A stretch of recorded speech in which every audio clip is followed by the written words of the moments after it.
नमस्कार, SBT news में आपका स्वागत है और पेश है इस वक्त राजस्थान की बड़ी खबरें।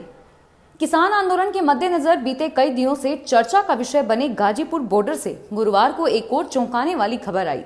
दिल्ली पुलिस ने 26 जनवरी की हिंसा को ध्यान में रखते हुए सीमा पर कई किस्म की बैरिकेडिंग की थी, जिसमें सड़क पर कीले लगाना भी शामिल था।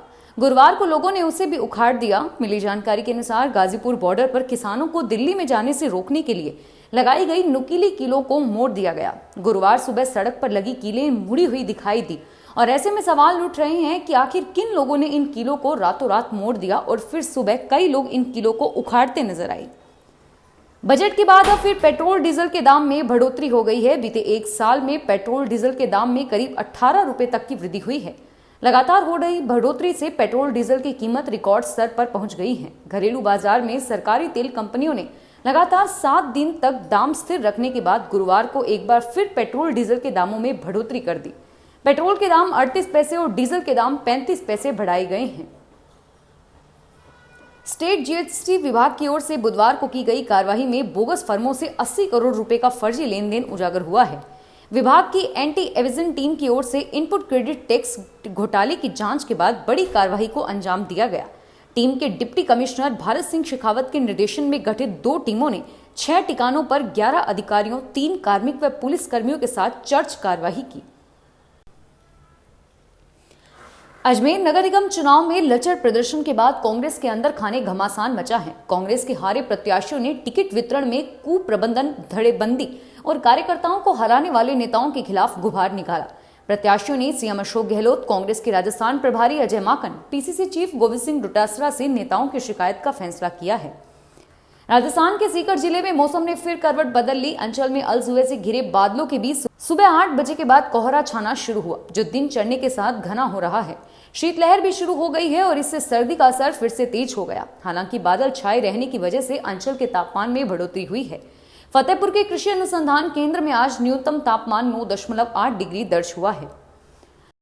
आम आदमी को महंगाई का झटका लगा है और घरेलू गैस की कीमतों में एक बार फिर इजाफा हुआ है। ऑयल मार्केटिंग कंपनियों ने एलपीजी सिलेंडर की कीमतें जारी कर दी हैं और दाम 25 रुपए प्रति सिलेंडर बढ़ाए गए हैं, जबकि व्यावसायिक सिलेंडर के दाम 6 रुपए घटाए गए हैं।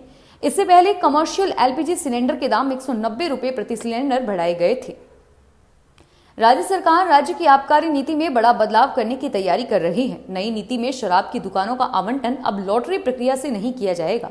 नई आबकारी नीति में ई ऑक्शन प्रक्रिया को अपनाया जाएगा। दुकान आवंटन नीलामी की प्रक्रिया से किया जाएगा और इससे सरकार को ज्यादा राजस्व मिलने की उम्मीद लगाई जा रही है। आबकारी विभाग के अधिकारियों के अनुसार नई आबकारी नीति में लक्ष्य 1,500 करोड़ रुपए का रखा गया है।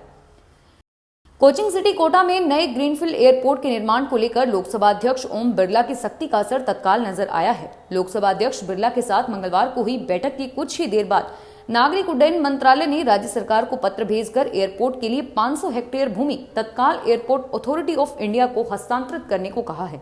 कोटा में नए ग्रीनफील्ड एयरपोर्ट के लिए लोकसभा अध्यक्ष ओम बिरला काफी समय से प्रयासरत हैं।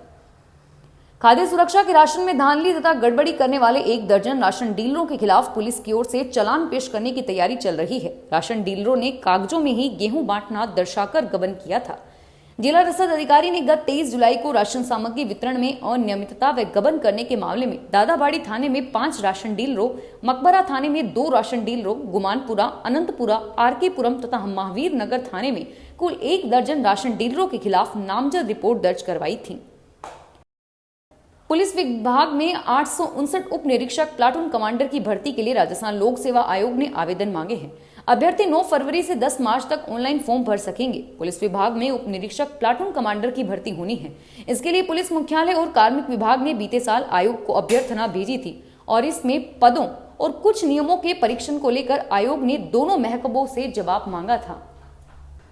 कॉलेज शिक्षा निर्देशालय ने गुरुवार तड़के तबादला सूची जारी की और इसमें राज्य के कई कॉलेज प्राचार्यों के तबादले हुए हैं।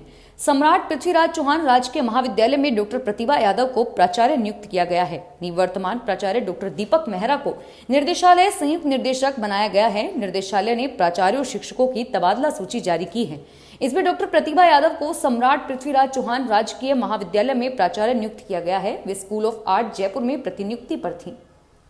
मुख्यमंत्री अशोक गहलोत ने प्रदेश में शिक्षा, स्वास्थ्य, पेयजल व रोजगार से जुड़ी योजनाओं के प्रभावी क्रियान्वयन के निर्देश दिए हैं। उन्होंने कहा कि ये योजनाएं समावेशी विकास की दृष्टि से महत्वपूर्ण हैं।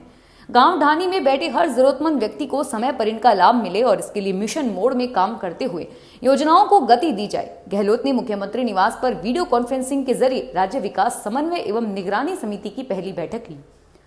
झुंझुनू के उदयपुर वाटी में कार्यरत कार्यवाहक तहसीलदार अनुराग यादव एक बार फिर सुर्खियों में हैं। उनका एक अभद्र भाषा का वीडियो वायरल हो रहा है। जानकारी के अनुसार 29 जनवरी को उदयपुर वाटी के कार्यवाहक तहसीलदार अनुराग यादव हांसलसर में एक जमीन विवाद को लेकर कार्रवाई करने पहुंचे थे। इस दौरान जब पीड़ित पक्ष फोन पर बातचीत कर रहा था तो तहसीलदार ने उनसे फोन लिया और फिर फोन पर भद्दी भद्दी गालियां निकालना शुरू कर दिया।